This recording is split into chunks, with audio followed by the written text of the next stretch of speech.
The council chamber stretched wide and tall, its walls made of some material that seemed to capture starlight and hold it prisoner. Captain Hyunwoo Kang stood at the human delegation's podium, his hands resting calmly on the smooth surface. He had given hundreds of speeches in this chamber over the past 15 years. Today would be his last. Around him, the 17 elder species of the Galactic Council sat in their designated areas. The reptilian delegation, led by Councillor Vex Thar, occupied the highest tier. Their scales gleamed under the artificial lights, and their eyes watched Hyunwoo with barely concealed contempt. Below them sat the insectoid hive speakers, their antennae twitching in constant communication with their homeworlds. The gaseous void breathers floated in their containment spheres, colors shifting across their forms. And dozens more, all ancient, all proud, all certain of their place in the galaxy. Dr. Narration sat behind Hyunwoo, her fingers moving across a datapad. She was recording everything, as she always did. Every vote, every dismissal, every casual insult. The numbers told a story that the Council refused to see. In the past year alone, human engineers had prevented 47 critical infrastructure failures across Council space. Human medical teams had contained 3 separate plague outbreaks. Human merchants moved more cargo than the next 5 species combined. And human diplomats had quietly mediated over 200 disputes before they could escalate into violence. None of it mattered today. Vex Thar rose from his seat, his voice booming across the chamber. We have reviewed humanity's request for full council membership after 2 centuries of probationary status. The vote is called. Those in favor? 1 light appeared on the voting board. The Melodians, peaceful and kind, had voted yes. They always did. Those opposed? 16 lights blazed red across the board, the chamber filled with the clicking, buzzing, and whistling sounds of alien satisfaction. Hyunwoo felt Min Ji-yoon tense beside him. She represented the human colonies at the edge of council space. The settlements that had begged the council for defense upgrades against the approaching void swarms. The council had denied every request. Too expensive, they said. Too alarmist. Humanity was always crying wolf about dangers that never materialized. Except the void swarms were real. Human scout ships had documented them for 3 years now. Entire solar systems consumed. Converted into raw material for the swarm's endless hunger. They were coming, and the Council's defensive perimeter was a joke held together by outdated technology and ancient pride. Vex Thar was not finished. He stood taller, his crest flaring with dominance. Humanity. You are children playing at the adults' table. Your species has existed in space for barely 3 centuries. My people have sailed the stars for 50,000 years. You bring enthusiasm and energy, yes, but you lack wisdom. You lack perspective. Your contributions are adequate, but they do not earn you equality with those who built this galactic civilization while your ancestors were still learning to make fire. The chamber erupted in agreement. Not all species joined in, Hyunwoo noted. The Melodians were silent. The crystalline singers remained still. But the majority approved of Vex Thar's words with enthusiastic displays. Hyunwoo waited for silence. He was good at waiting. Patience was something humanity had learned early in their dealings with the Council. When the chamber finally quieted, he spoke. Then we shall no longer burden you with our inadequacy. His voice was calm, almost gentle. There was no anger in it, no threat, no dramatic proclamation, just a simple statement of fact. Vex Thar's crest flattened slightly. What do you mean? We resign our probationary membership in the Galactic Council, effective immediately. We thank you for the opportunity to learn from the elder species. We wish you well in all your future endeavors. Hyunwoo gathered his papers, nodded to Nari and Minji, and walked toward the exit. Behind them, Taeyang Park, head of the Human Defense Fleet, fell into step. His uniform was crisp, his expression unreadable. He had argued for this moment for years, The Melodian ambassador rushed to intercept them in the corridor outside. Her translucent wings fluttered with distress. "Captain Kang, please, do not do this. We need you. Whatever grievances you have, we can address them in time." Hyunwoo stopped, and his expression softened. "Ambassador Lyriel, your people have been true friends to humanity. We will not forget that. Our embassy will send you a complete data package within the day. Every system we maintained, every modification we made, every solution we engineered, it is yours, freely given, with our gratitude. One the firsting, as a port, as our end of first, as a port SSC. But the others have made their position clear. We respect their decision. We ask only that they respect ours." Back in the council chamber, confused elan spread among the delegations. Vex Thar struck the resonance crystal that called for order. What was that display? Is this how humans handle disappointment? With childish tantrums? The insectoid hive speaker's translator crackled. Should we be concerned? The humans manage several critical systems. Unquote.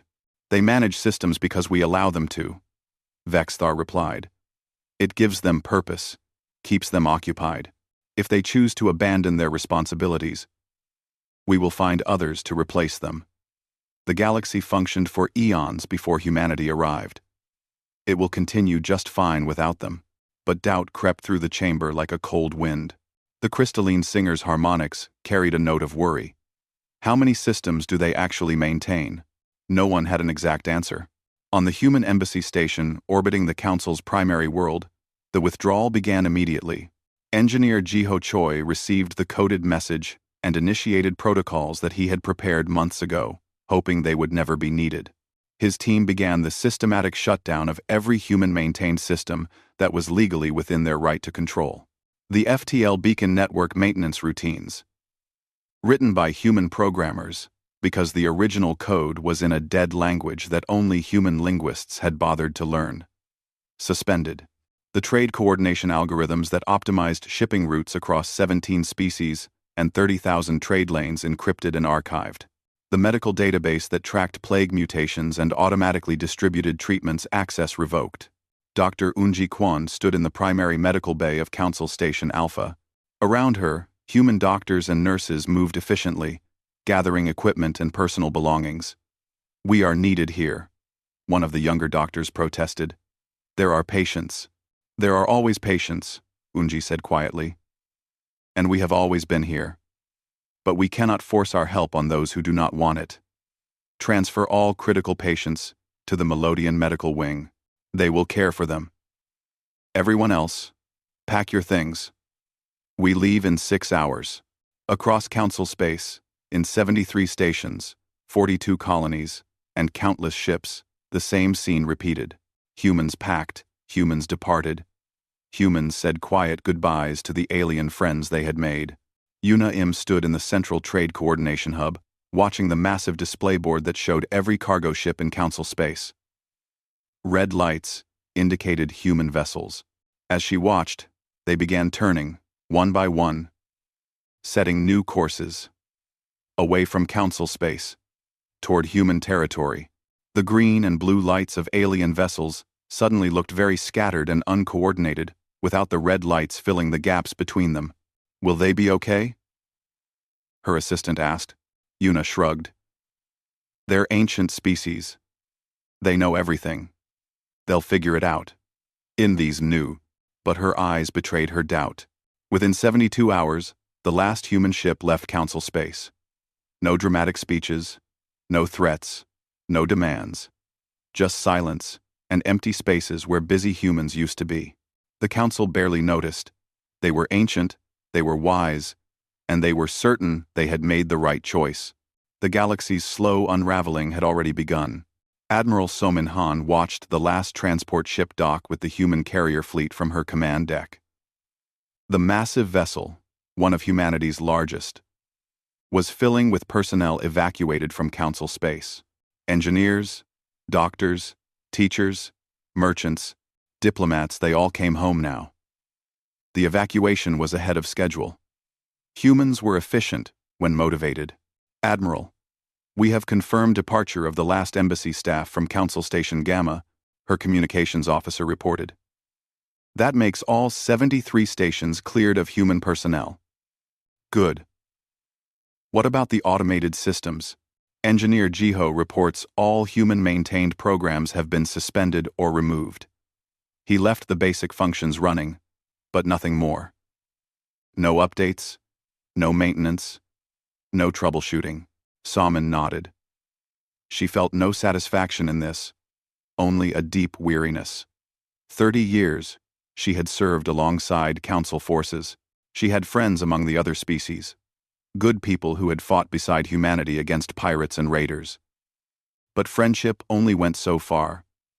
When your government treated you as permanent children, Jiho Choi himself arrived on the bridge an hour later, dark circles under his eyes. He had not slept in 3 days. "Admiral, the shutdown is complete. I documented everything. Every system, every modification, every patch we created. It is all recorded, encrypted, and stored in our archives. Did you leave them anything?" Jiho's smile was tired and bitter. "I left them exactly what they asked for. A galaxy run by the elder species, maintained by the elder species, without humanity's inadequate contributions. That is not what I asked." The smile faded. "I left the emergency backups active for life support systems. I am angry, Admiral, but I am not a killer. If a station's life support fails, the backup will hold for 72 hours. That gives them time to fix it themselves or evacuate. Beyond that," he shrugged, "they are ancient and wise. They will manage." Across the evacuating fleet, similar conversations happened. Dr. Eunji Kwon stood in the medical transport's bay, looking at the supplies they had removed from Council hospitals. Molecular scanners, genetic sequencers, portable surgery units, all human-designed because the Council's medical technology had not improved in 10,000 years. "Why improve what already worked?" they said. "Why innovate when tradition was sufficient?" But tradition did not save lives when a new plague mutated every 6 months. Human innovation did. Human medical teams responded to outbreaks in hours, not days. They tracked mutations in real time, developed treatments on the fly, and distributed them across the galaxy before the diseases could spread. "Who will do this work now?" asked one of the younger doctors. Eunji had no answer. The Melodians had good medical programs, but they were too few. The other species had competent doctors, but they worked slowly, by the old methods, without human coordination, without the database that tracked every plague strain and every treatment.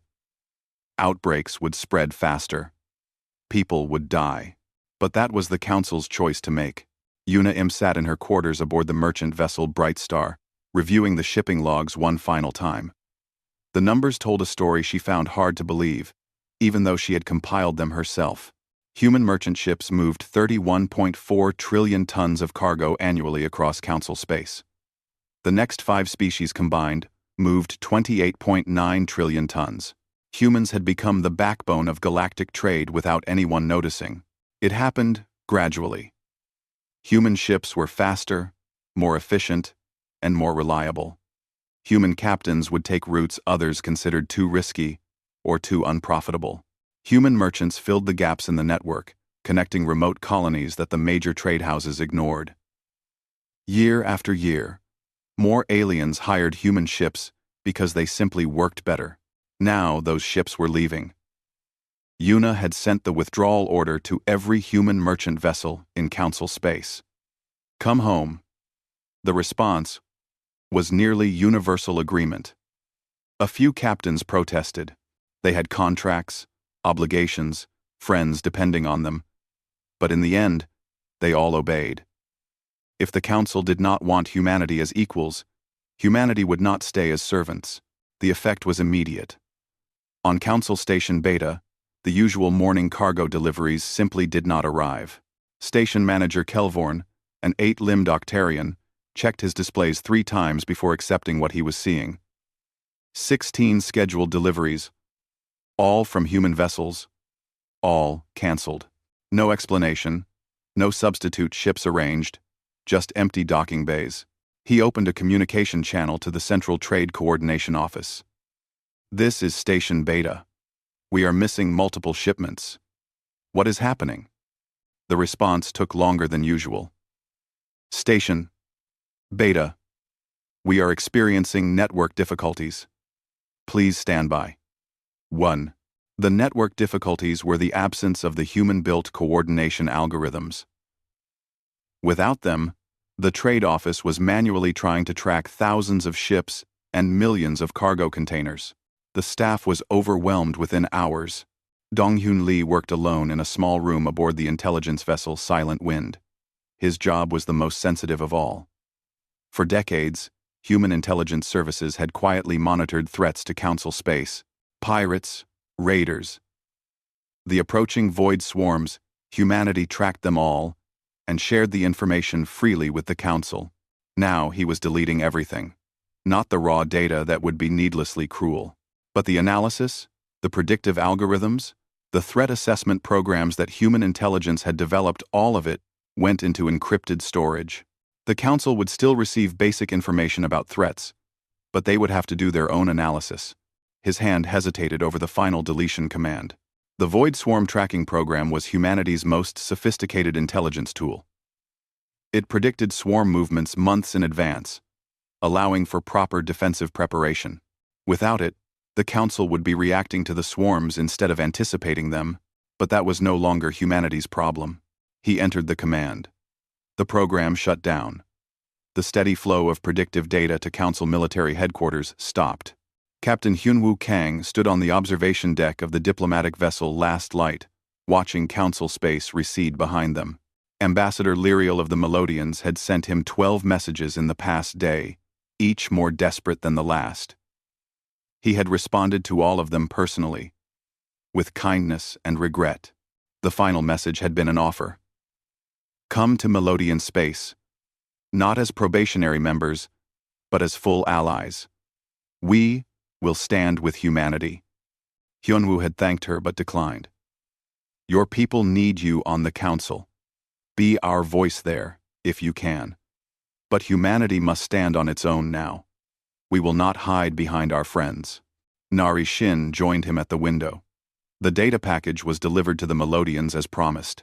They have everything, every system, every solution, every innovation. If they want to share it with the Council, that is their choice. Will they? Lyriel is kind, but she is not foolish. She will offer it to the Council at a price. Equal treatment for humanity, perhaps. Or simply acknowledgement of what we contributed. The Council will refuse. Probably. Pride is a powerful drug, Captain. Especially for species that have held power for millennia. They stood in silence, watching the stars. Behind them, the galaxy they had helped maintain for 2 centuries slowly began to break down. Beacon networks flickered. Trade routes dissolved. Medical responses slowed. Diplomatic incidents escalated without human mediators, and the Council, ancient and wise, held an emergency session to discuss the inconveniences caused by humanity's departure. Inconveniences. That was the word Vexthar used in his official statement. Humanity has abandoned certain responsibilities, causing minor inconveniences across several sectors. We are in the process of reassigning these duties to more reliable species. But in the private chambers, doubt grew. The Hive speakers sent engineering teams to examine the beacon network and reported back that the code was incomprehensible without human linguists. The Void Breathers tried to take over trade coordination and gave up after 6 hours of chaos. The Crystalline Singers attempted to replicate the human medical database and realized it would take years to rebuild. How did we not know? One counselor asked. How did humanity become so essential? Without us noticing, because they were quiet about it, another answered. They did the work without demanding credit. They solved problems without asking for permission. They made themselves indispensable by being competent. Vexthar dismissed these concerns. We are facing a minor transition period. Our species survived for eons before humanity. We will adapt. But adaptation took time. And the void swarms did not wait. On the border of Council space, the swarms advanced, without human intelligence predictions, without early warning from the human-monitored sensor network. The first attack caught a mining colony, completely unprepared. 2,000 aliens died in the first hour. By the time Council forces arrived, the colony was gone, its resources consumed and converted into more swarm units. Taeyang Park received the report aboard the human defense carrier Iron Will. His officers looked to him for orders. Do we respond? The colony is in Council space. Not our jurisdiction anymore. Sir, there are survivors. The distress calls are being sent to Council emergency services, Taeyang interrupted. Who will respond using their own ships and their own resources? We are no longer their rescue service. It was the hardest order he had ever given. But humanity had to be consistent. If they responded now, if they rushed back to help at the first crisis, the Council would learn nothing. The price had to be paid, or the lesson would never stick. The human fleet turned away from the distress signals and continued toward home territory. Behind them, the galaxy they had left behind began to truly understand what silence meant. 6 months passed, and the galaxy learned what absence truly meant. Trade Minister Kelvorn stared at the displays in the Central Coordination Office with growing horror. The shipping network, once a smooth flow of goods across thousands of routes, had become chaos. Ships missed their schedules. Cargo sat in warehouses for weeks waiting for transport. Colonies ran short on basic supplies. And every day, the situation grew worse. How many ships do we have available for the Beta Sector run? He asked his assistant. 3, Minister. But the Octarian Shipping Guild is demanding triple rates because they know we are desperate. Triple? That is robbery. Yes, Minister. But they are the only ones available. The crystalline singers refuse to carry frozen goods. The hive speakers only transport for their own colonies. The reptilians consider commercial shipping beneath them. That leaves the Octarians and the Melodians are already at full capacity. Kelvorn's tentacles trembled with frustration. What about our own ships? Each species maintains freight vessels. We do, Minister. But they were never meant to carry the volume that humanity transported. Our ships are older, slower, and fewer. They cannot cover the same routes the humans did. Then we expand our fleet. That will take years, Minister. And who will crew them? Our people do not train for commercial shipping in the same numbers humans did. It was never prestigious work for us. That was the truth no one wanted to admit. The elder species had considered commercial trade work to be beneath them for millennia. They maintained just enough shipping for their own critical needs and left the rest to younger species. Humanity had filled that role so completely that no one else bothered to compete. Now, the gap was impossible to close. On Council Station Alpha, the medical crisis was deepening. Dr. Vex Olin, a respected reptilian physician, stood in the quarantine wing watching a plague spread that should have been contained weeks ago. 13 species were infected now. The death count was approaching 8,000. How did this happen? Demanded the station administrator. We have medical protocols. We have containment procedures. We have outdated procedures. Vex Olin corrected bitterly. The humans updated our protocols monthly, based on their mutation tracking. They responded to outbreaks in hours. Without them, we did not even identify this plague correctly until it had spread to 6 stations. Can we not replicate their methods? In time, perhaps. But their database tracked millions of genetic markers across thousands of plague strains. They had AI systems that identified mutations in real time. We have doctors with datapads manually comparing symptoms to a reference library that is 6 months out of date. It is like fighting with stone tools. The administrator's scales paled. What can we do? Pray that the Melodians share whatever medical data humanity gave them and learn to work faster. But learning took time, and people were dying now. In the council chambers, The emergency sessions had become daily events. Vexthar maintained his confident demeanor, but cracks were showing. These are temporary difficulties. We are adapting to new circumstances. In another few months, the Hive speaker's translator shrieked with anger. In another few months, we will be in complete collapse. The beacon network has failures in 17 sectors now. Our ships are getting lost in FTL transit. Do you understand what that means? Ships are vanishing. The crystalline singer's harmonics were sharp with accusation. We sent engineers to repair the beacons. They cannot understand the code. The original programming language is dead. Only human linguists ever bothered to learn it. They translated it, modified it, maintained it. Now that knowledge is gone. Then we rebuild the network with our own technology, Vexthar insisted. That will take decades. The Void Breather's translator boomed. Decades during which our trade and travel will be crippled. And you speak of this as if it is acceptable. Counselor Mirvaya, eldest of the council and rarely speaking, finally raised her crystalline voice. She was ancient even by galactic standards, her species having achieved spaceflight before most others had developed language. This council is learning a painful lesson about invisible labor.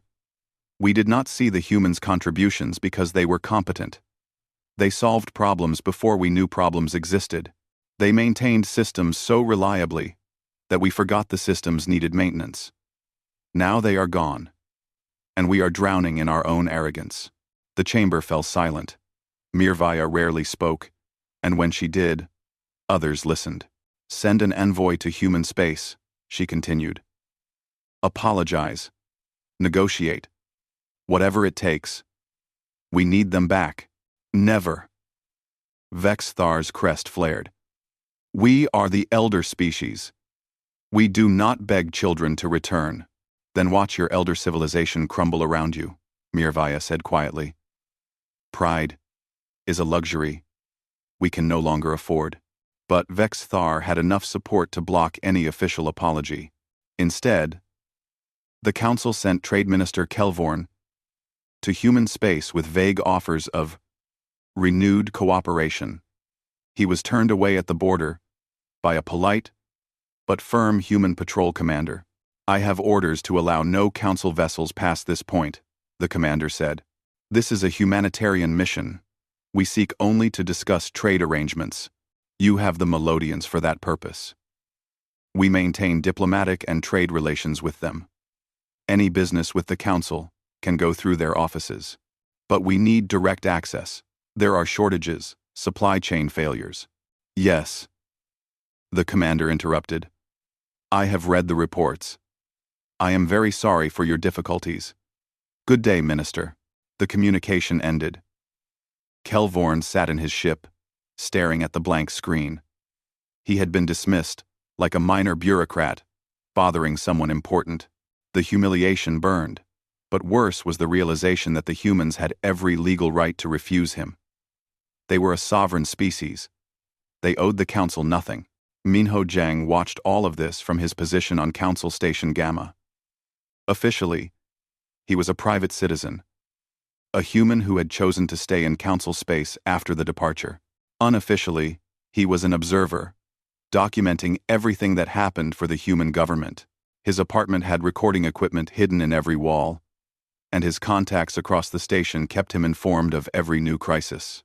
He sent his daily report to the Human Intelligence Service with a heavy heart. Situation continues to deteriorate. Medical crisis in 17 sectors. Trade network, 67% below normal capacity. The FTL beacon network has failed completely in 3 sectors and is unstable in 12 more. Agricultural failures reported on 9 colonies. Turns out humans were providing pest management solutions that nobody else knew about. The council is fracturing. 3 species are threatening to withdraw if the situation does not improve. Vexthar maintains his position but is losing support daily.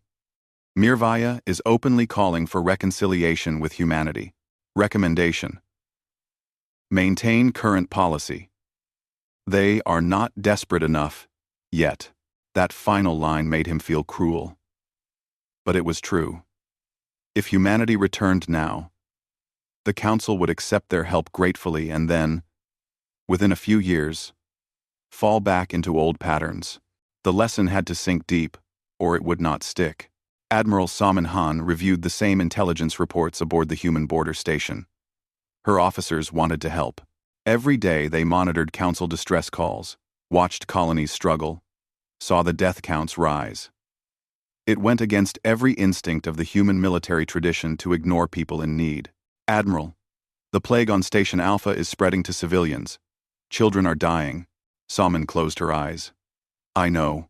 We could send medical supplies through the Melodians.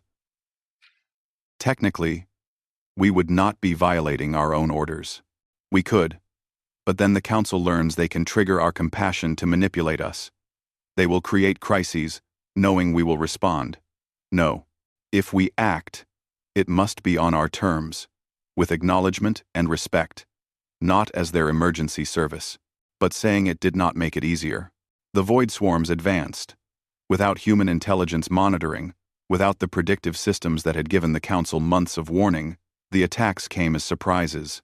Small colonies fell first, then larger outposts. The Council's military response was chaotic and uncoordinated. Casualty rates tripled compared to previous swarm encounters. Taeyang Park monitored the battles from human space. His strategic experience screamed at him to intervene.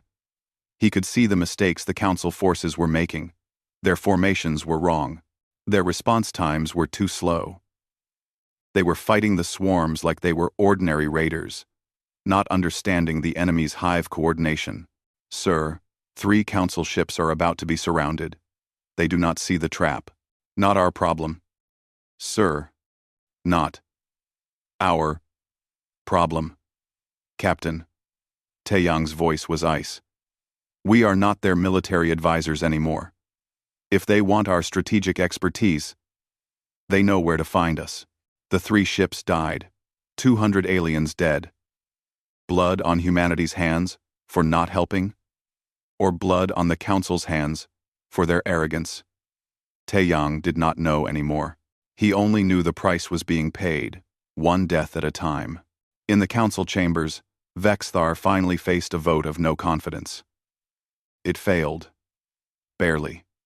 His supporters argued that yielding to humanity now would set a terrible precedent. The younger species would see weakness. The Council's authority would crumble. But even Vexthar's closest allies were growing doubtful. The galaxy was breaking down. Power grids were failing. Communication networks were overloaded. Agricultural colonies were facing famine. Medical plagues were spreading unchecked. And the void swarms were advancing deeper into Council territory every week. Mirvaya spoke again at the session's end. We are watching our civilization die, because we are too proud to admit we were wrong. How many more must suffer before we accept reality? The humans were not just useful, they were essential. And we threw them away. They will come crawling back, Vexthar muttered. They need us, more than we need them. But even he no longer sounded convinced. 1 year after humanity's departure, the galaxy was unrecognizable. Captain Sora Yang commanded the human border patrol vessel, Steadfast Watch, monitoring the edge of human territory. Every day brought new refugee ships fleeing Council space. Most were not allowed passage. Orders were clear. Humanity's borders were closed to Council species except for the Melodians and a handful of other proven allies. Captain, another refugee convoy is requesting asylum, her communications officer reported. Crystalline Singers. 3 ships, approximately 1,500 civilians. Council species? Yes, Captain. But they claim their colony was abandoned by the Council Defense Fleet during a void swarm attack. They have nowhere else to go. Sora pulled up the intelligence reports. The colony in question had been attacked 6 days ago. The Council fleet had arrived too late, and then retreated when faced with overwhelming swarm numbers. It was the 5th such incident this month. The Council's military response was collapsing under the weight of its own inefficiency. Tell them we will provide emergency supplies and fuel, but they cannot enter human space. Direct them to the Melodian sectors. Ambassador Lyriel has agreed to accept council refugees. Captain, the Melodian sectors are already overcrowded. They are taking in refugees from 17 council species now. Then the refugees will have to wait or find somewhere else. Our orders stand. The communication cut out, and Sora sat back in her command chair, feeling the weight of her decision. 1,500 people. She could save them with a single order. Human space had room, resources, and a functioning society. But if she accepted these refugees, more would come. And then the Council would learn that humanity would always catch them when they fell. On Council Station Alpha, the medical crisis had become a humanitarian disaster. Dr. Vex Olin worked 18-hour shifts, trying to contain plagues that spread faster than they could be treated.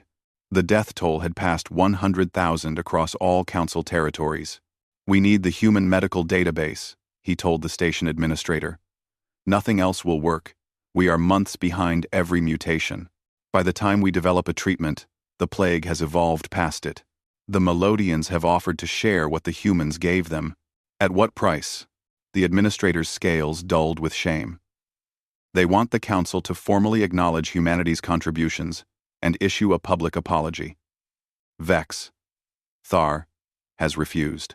Vex Olin threw his datapad across the room. It shattered against the wall. "So people die because of one reptilian's pride? This is insanity. Vexthar claims it is about maintaining council authority. If we yield to human demands now, there will be no council authority left if everyone is dead. Do you understand what is happening out there? Entire colonies are quarantined. 3 species are facing population collapse because their immune systems cannot adapt fast enough. We are watching civilization die, and we are arguing about pride." But arguing about pride was all the Council seemed capable of doing. The Trade Minister's reports grew more desperate. Shipping capacity was at 42% of pre-departure levels. Colonies were rationing basic supplies. Famine was spreading on agricultural worlds that had relied on human pest control solutions. The carefully balanced interstellar economy that humanity had quietly maintained for decades was falling apart. Yujin Song, a human teacher who had lived on Council Station Beta for 20 years, sent a message to her brother in human space. She was one of the few humans who had chosen to remain in Council territory, maintaining friendships and relationships that mattered more to her than politics. "You should see it here," she wrote. "It is like watching a machine fall apart. Every day, something else breaks down. The ventilation system malfunctioned yesterday. Turns out humans had modified it years ago to handle multiple species' atmosphere requirements efficiently. Now it barely works. The cafeteria ran out of food for 3 days because the supply ship never arrived. People are scared. They ask me why humanity abandoned them. I do not have a good answer. We did not abandon them. They dismissed us. But try explaining that to a child who is hungry because the food shipments stopped." She hesitated before adding the final lines. "I know what the government is doing. I understand the strategy. Make them hurt enough to learn. But I watch real people suffering real consequences, and I wonder if the price is too high. When does the lesson become cruelty?" Her brother showed the message to Captain Hyunwoo Kang, who read it 3 times before responding. "Tell her we are not being cruel. We are being honest." The Council made a choice. They chose pride over partnership. We are simply respecting their choice. If we return now, before they truly understand what they lost, we will be right back where we started in a few years. The pain is terrible, but the alternative is worse. But even Hyunwoo wondered sometimes if he was right. The void swarms reached the inner Council territories. A major colony world with 4 billion inhabitants came under attack. The Council sent their main battle fleet. But without human strategic coordination, without the intelligence that predicted swarm tactics, the battle was a disaster. 300 Council ships engaged the swarms. 172 were destroyed. The colony was evacuated, but 2 million civilians died in the chaos. Admiral Taeyang Park watched the battle data with professional horror. They made every mistake in the book. They bunched their formations. They responded predictably. They did not adapt when the swarms changed tactics. It was a slaughter. Could we have prevented it? His second-in-command asked quietly. Yes. With our strategic AI and real-time coordination, we could have reduced their casualties by 70%. Maybe saved the colony entirely. Then why did we not help? Taeyang turned to look at the younger officer. Because they did not ask. Because they still think they can handle everything themselves. Because if we run back to save them every time they face a crisis, they will never truly respect us. They will just see us as useful tools again. 1. R. Quote, "That seems cold, sir. It is cold. War makes us cold. But this is a war too. Just not with weapons. It is a war for respect, for recognition, for the right to be treated as equals. And wars have casualties." But the words felt hollow even as he said them. Elder Counselor Miravaya finally took drastic action. She called a private session with the reform-minded counselors, excluding Vexthar and his hardline supporters. 12 of the 17 council species attended. "We must face reality," she said. "Our civilization is collapsing. Not quickly, not dramatically, but steadily and surely. Every day, we lose more ground, more deaths, more failures, more refugees. The humans proved something we refused to see. They were not junior partners. They were the foundation holding everything together." "What do you propose?" asked the Hive speaker. "A coup. We remove Vexthar and his faction from power. We issue a formal apology to humanity. We offer them full council membership with equal status and voting rights. We beg them to return, not as probationary members, but as partners." The chamber erupted. Half the councillors supported the plan. The others called it treason, weakness, and surrender. "We are the elder species," one shouted. "We do not beg younger races for help, then we die as elder species," Mirvaya replied, proud and foolish to the end. The vote was called. 8 supported Mirvaya's plan, 4 opposed. The coup had majority support, but not enough to guarantee success. To convince the wavering councillors that survival mattered more than pride. But time was running out.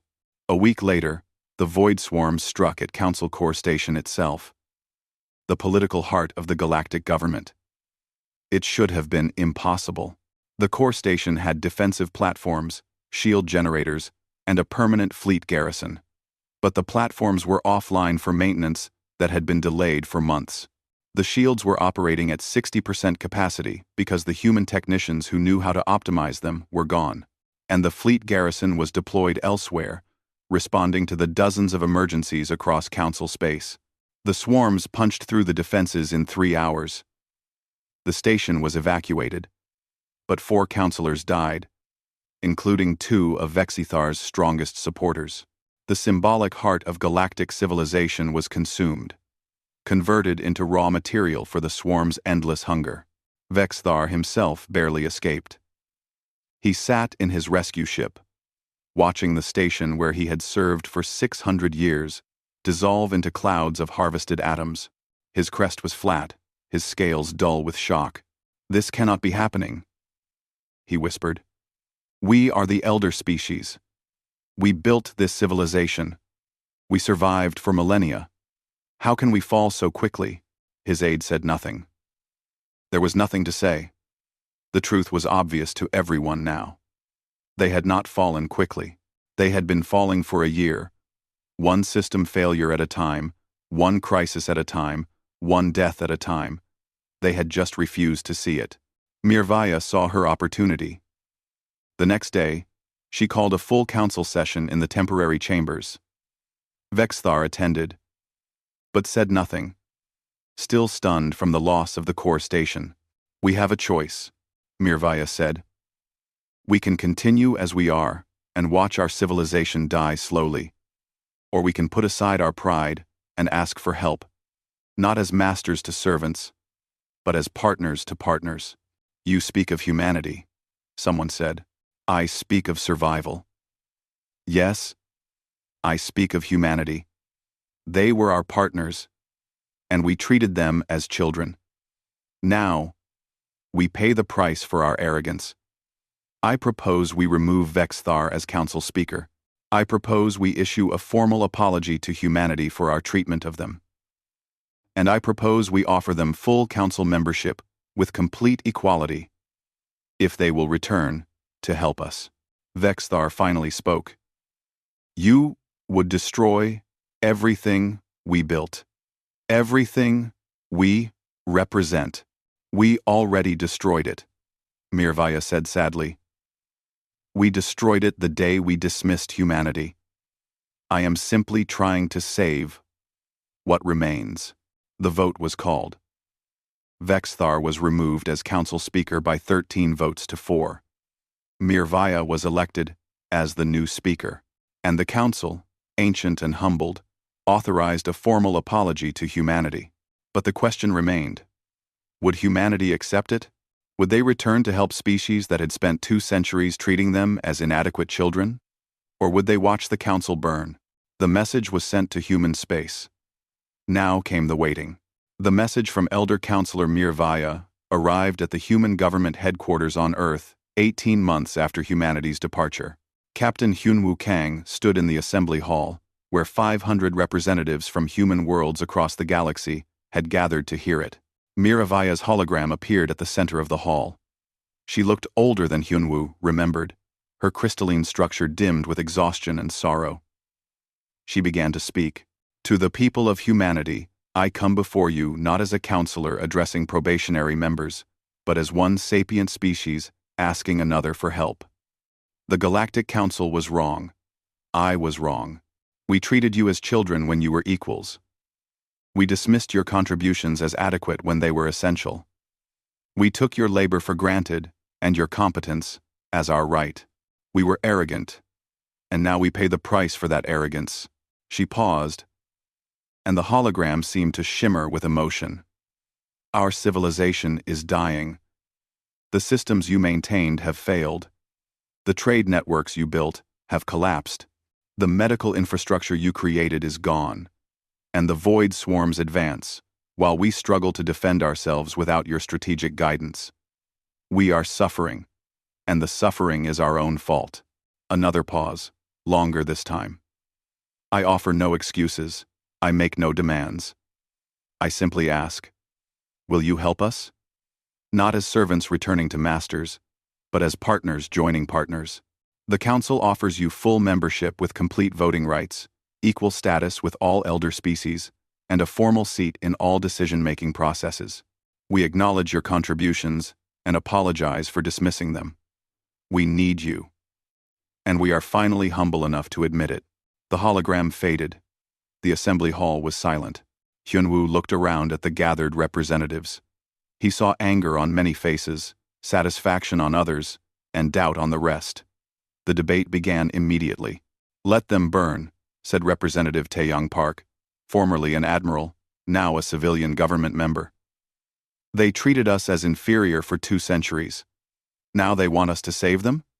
No. Let them learn what it truly means to stand alone. People are dying, countered Representative Unji Kwan, the doctor who had led the medical evacuation. Not counselors, not politicians, ordinary people, children, the innocent. Should they suffer for their leaders' arrogance? They stood by while their leaders dismissed us, someone shouted. They shared in the arrogance. Now they share in the consequences.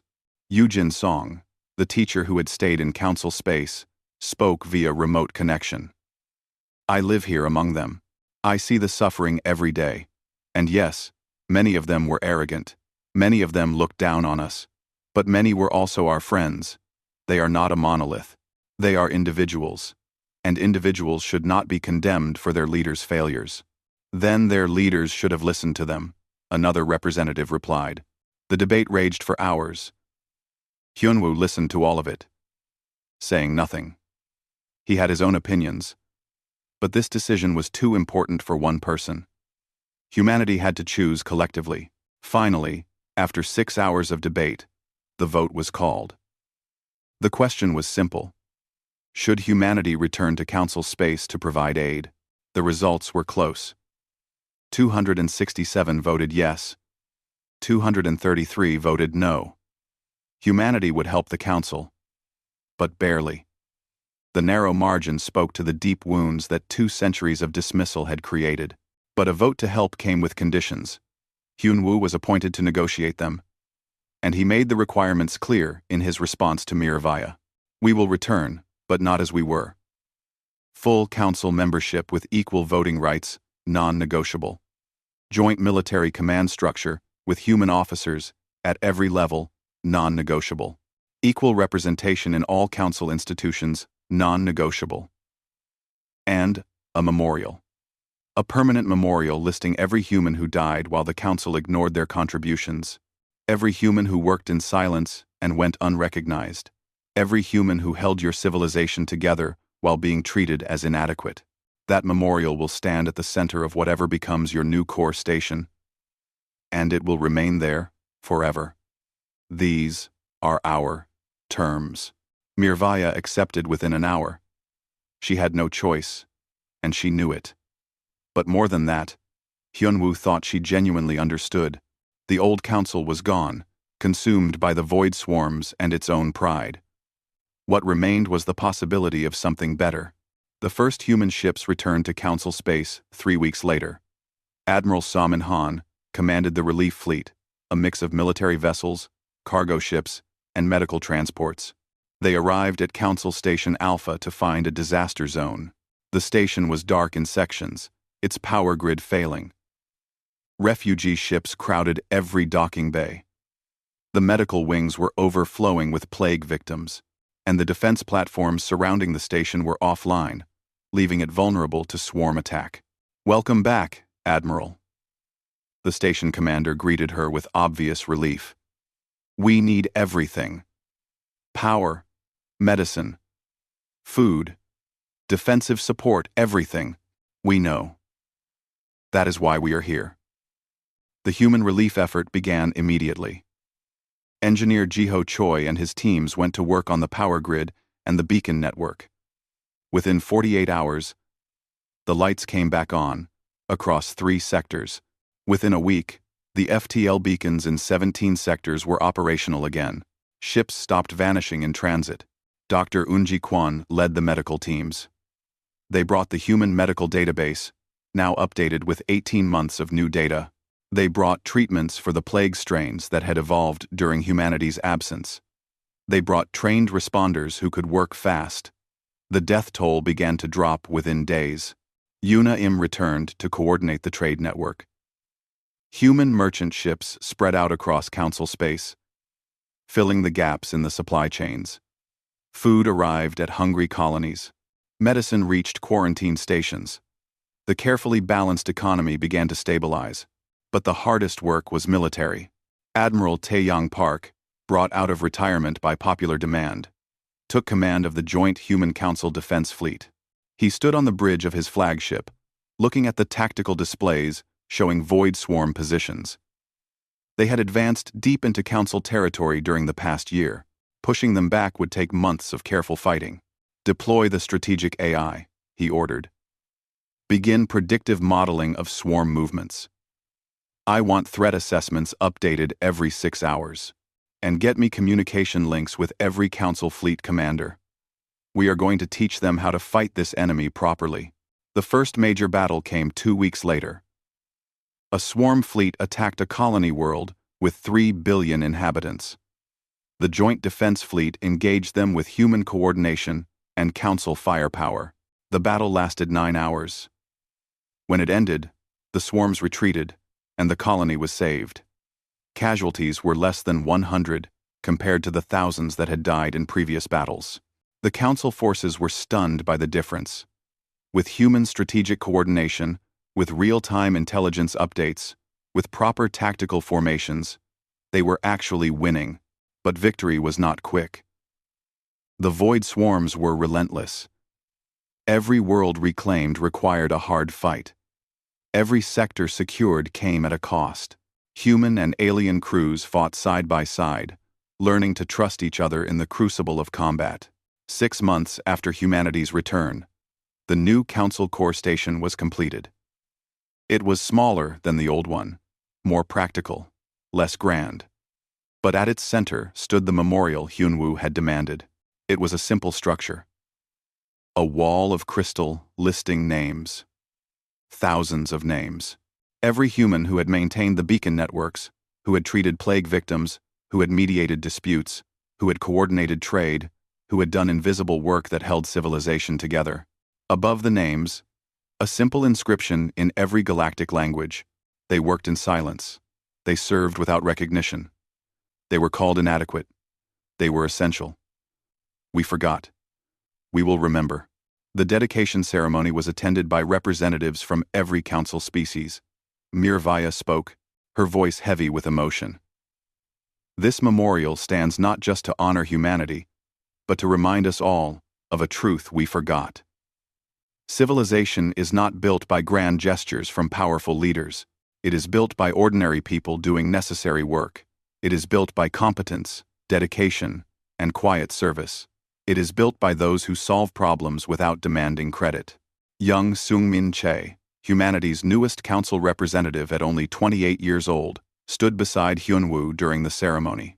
"Do you think they truly understand now?" he asked quietly. Hyunwoo considered the question. "Some do. Some never will. But enough understand to make a difference. That is all we can ask for." The war against the void swarms continued for another year. Slowly, steadily, the joint forces pushed them back. Human strategy and council strength combined into something more effective than either could have achieved alone. The casualty rates dropped. The defensive lines held.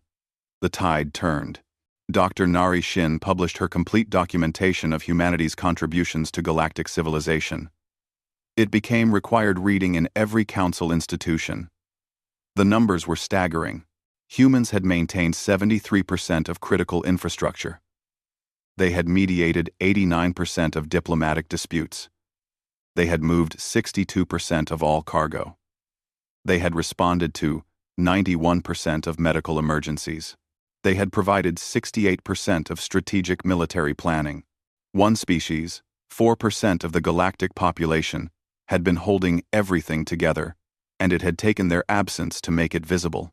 In the new council chambers, now shared equally between all species, debates took on a different character. Human representatives sat alongside ancient species as equals. When Seung-min spoke, others listened. When human proposals were made, they were considered seriously. The change was not perfect.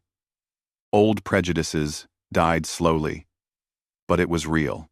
Captain Hyunwoo Kang, now retired from active service, stood at the memorial on its first anniversary. Beside him stood Mirvaya and Ambassador Lyriel of the Melodians. They stood in silence, reading the names. "We were fools," Mirvaya said finally. "You were proud," Hyunwoo replied. "Pride blinds everyone eventually. Even us. We were proud too, you know. We thought we could just leave and let you figure it out. We did not fully consider the innocent people who would suffer for your leader's mistakes. And yet you came back. We came back because civilization is bigger than any one species' pride. We came back because people needed help. But we came back on our terms, as equals, as partners." "What now?" Mirvaya asked. Hyunwoo gestured at the station around them, at the busy corridors where humans and aliens worked together. "Now we build something better. A council that values all contributions, not just the ancient ones. A civilization that recognizes competence wherever it comes from. A galaxy where no one's work goes invisible and unappreciated. A worthy goal. Can we achieve it? I do not know. But we have to try." They stood together in silence, 3 representatives of different species, looking at the names of humans who had worked without recognition. The memorial stood as both a reminder of past failures and a promise for the future. Across the galaxy, Lights continued to come back on. Trade routes reopened. Medical plagues were contained. Colonies thrived again. The void swarms retreated, and in thousands of stations and ships, humans and aliens worked side by side, solving problems, maintaining systems, building civilization together. It was not perfect. Old tensions remained. New disputes arose.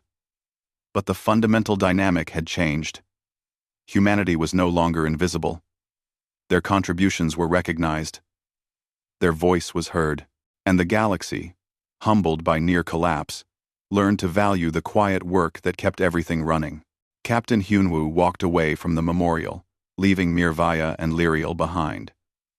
He had one final meeting with Yujin Song, the teacher who had stayed in council space through the worst of the crisis. Was it worth it? She asked him.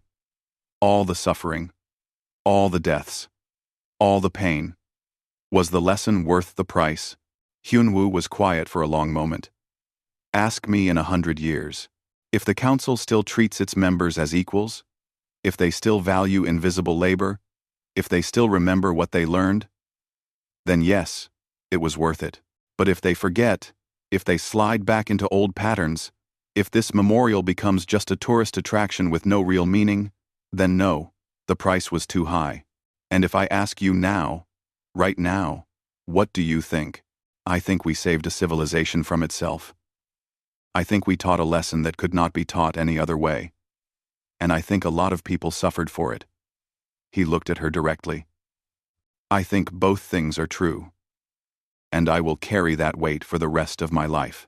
Yujin nodded slowly. That is the most honest answer I have heard. They stood together, two humans in a galaxy that finally saw them and watched the stars through the station's viewing port. Somewhere out there, the void swarms still threatened. Somewhere out there, new problems were brewing. But for now, for this moment, the lights were on, the ships were flying, and civilization endured. The humans had departed in silence. They had returned with conditions. And the galaxy would never be the same.